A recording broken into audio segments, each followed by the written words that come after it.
देखिए, A R Rahman साहब का जो बयान आया है कि हिंदी फिल्म इंडस्ट्री में उनके साथ में मुसलमान होने को लेकर के भेदभाव किया जा रहा है और काम नहीं मिल रहा है।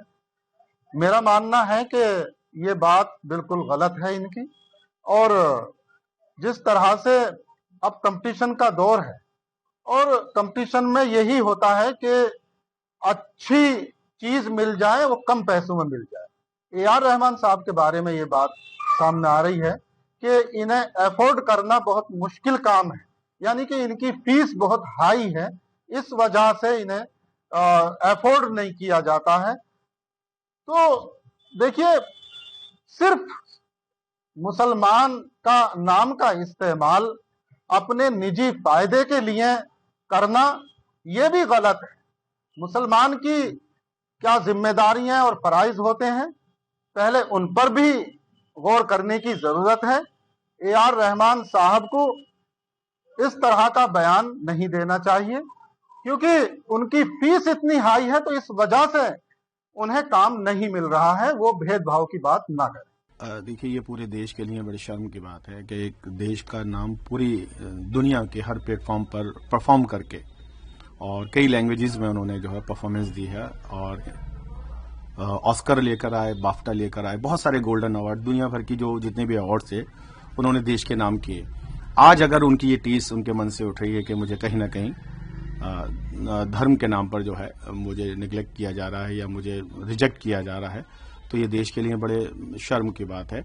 और ये हमारे देश के प्रधानमंत्री की जिम्मेदारी बनती है, क्योंकि ए आर रहमान को छोटी हस्ती नहीं है।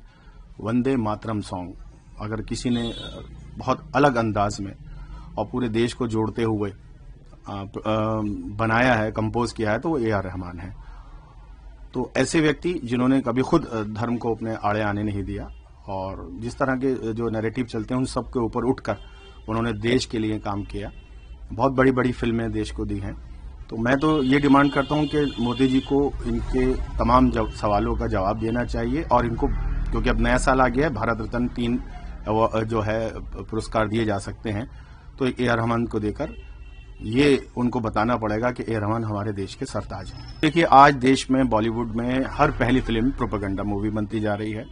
एक पर्टिकुलर कम्युनिटी को एक विलन के रूप में दिखाया जा रहा है, चाहे वो इतिहास की बात करें, वर्तमान की बात करें।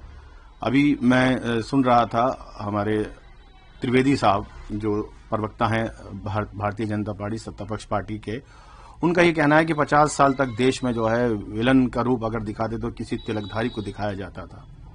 डोभाल साहब कह रहे हैं कि बदला लेने का समय है। बताइए, देश के जो एनएसए हैं जिनका काम है देश में सुरक्षा शांति को बनाए रखना, वो अशांति की बात कर रहे हैं, तो ये किस तरह के संदेश जा रहे हैं।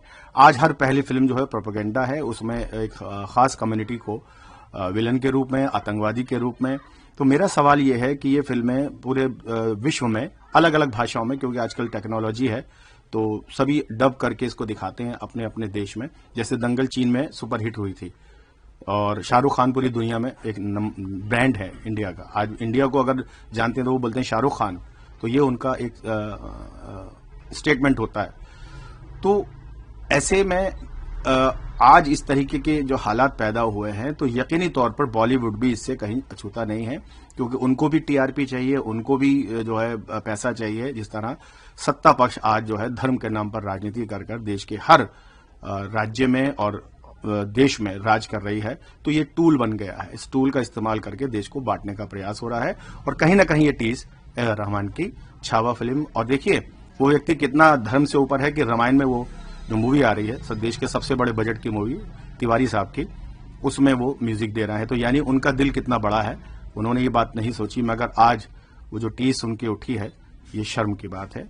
ए आर रहमान साहब ने जो बयान दिया, मुझे उस बयान को सुनकर हैरत हुई। ए आर रहमान जैसी शख्सियत जो फनकार है और जिसके फन का लोग लोहा मानते हैं, और मैं ए आर रहमान को सूफिज्म का आदमी मानता हूं, और जो आदमी सूफिज्म की बात करता हो उसके जहन में कट्टरपंथी वाली बात कैसे आ गई। अगर आपको बॉलीवुड के अंदर काम नहीं मिल रहा तो आप देखिए कि आपके टैलेंट में कहां कमी आई। हैरत की बात है कि आप इसको सांप्रदायिकता से जोड़ना है। आप ये कह रहे हैं कि ये सांप्रदायिक सोच हो सकती है। खामोखा में आप जो है ये बयान देकर देश का माहौल खराब करना चाहते हैं। ए आर रहमान जैसे लोग जो जिनसे लोग प्रेरणा लेते हैं वो इस तरह का बयान दें, मुझे अफसोस होता है। उनके अंदर तो स्पोर्टमैन स्पिरिट होनी चाहिए, उनके अंदर फनकारों वाला फन होना चाहिए, फनकारों वाला हुस्न होना चाहिए। ये अजीब बयान उनका है। मैं इस बयान की घोर निंदा करता हूं और ए आर रहमान साहब से ये अपील करता हूं कि अपनी मौसीकी के अंदर सुर पैदा करें और फिर देखें कि बॉलीवुड उनको सलाम करता है या नहीं।